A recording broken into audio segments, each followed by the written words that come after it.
Halo, selamat malam para pendengar podcast cerita malam. Kenalin, nama gue Arif. Di sini gue akan cerita mengenai pengalaman pribadi gue yang dialamin sama adik gue. Jadi langsung aja ke ceritanya. Kejadiannya itu menjelang maghrib ya teman-teman. Jadi waktu itu adik gue masih umur sekitar 1,5 tahun waktu itu. Jadi adik gue ajak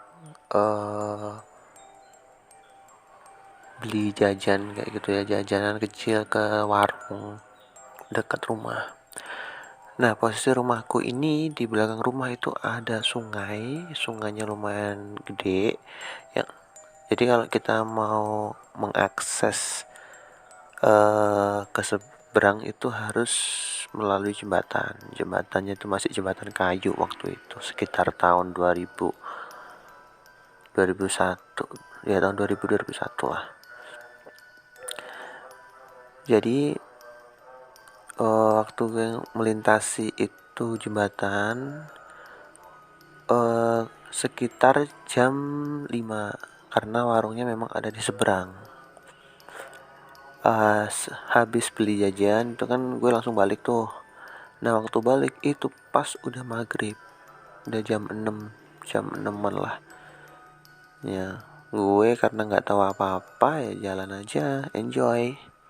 Sampainya di rumah gue dimarahin sama orang tua karena jam-jam tersebut seharusnya untuk anak kecil tuh nggak boleh keluar, kata mama gue ya. Habis dimarahin itu adik gue sih fine aja. Ternyata setelah azan maghrib udah turun, adik gue tuh nangis terus di dalam kamar, nangis terus kayak gitu. Nyokap gue datang nyamperin, kenapa dek, ada yang ngeliatin, ada itu gitu aja katanya. Akhirnya adik gue nggak mau berhenti nangis sampai malam. Tapi ketika dibawa keluar rumah, di teras lah, di halaman rumah gitu, adik gue diem, nangisnya udah berhenti. Tapi masuk rumah, jangankan masuk kamar, masuk pintu rumah itu udah nangis banget sejadi-jadinya. Karena gue panik, gue bingung, akhirnya gue sama bokap cari orang pintar ya, namanya Pak siapa gitu, gue lupa. Akhirnya tuh orang pintar datang ke rumah ya kan, diajak lah bicara sama nyokap kronologi ceritanya. Nah, terus setelah ditelusuri sama tuh orang pintar, ternyata di kamar itu ada sosok cowok, laki-laki gitu, pakai baju hitam, nggak ada kepalanya dijinjing, dipegang pakai tangan gitu. Setelah itu cukup lama orang pintar di dalam kamar itu, sekitar 10 menit, 15 menit lah. Katanya dia suka sama adik gue. Nah, adik gue takut karena ya anak kecil kan punya ya masih pure lah ya, jadi bisa lihat kayak gitu-gitu, karena takut ya kan. Nah, si orang pintar ini tanya, ada yang ngajak pas maghrib apa enggak? Nah, gue jawab, saya pak, gitu.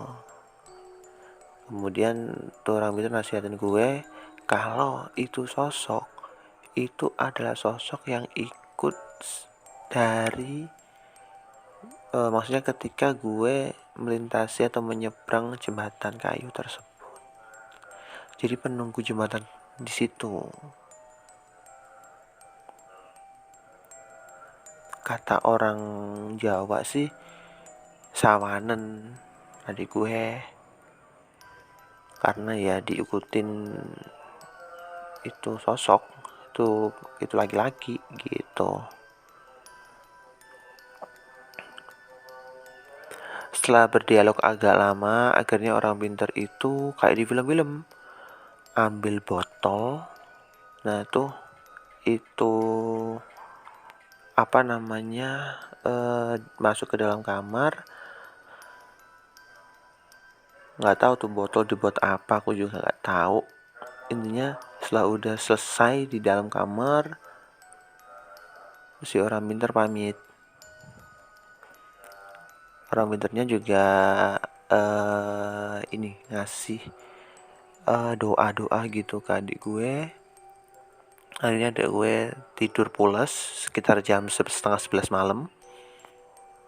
Habis itu masuk rumah, adik gue diem, nggak nangis sama sekali, ya kan. Akhirnya orang pintarnya itu tadi ngomong kalau hantunya udah diusir,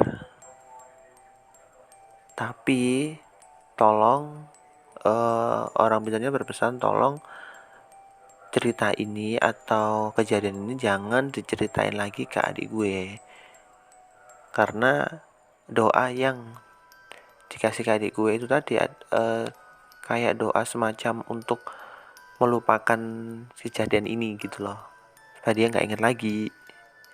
Nah kalau diungkit lagi, traumanya adik gue muncul lagi.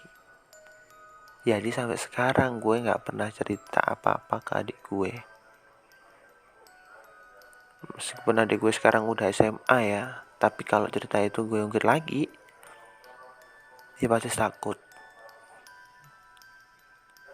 Kayak gitu.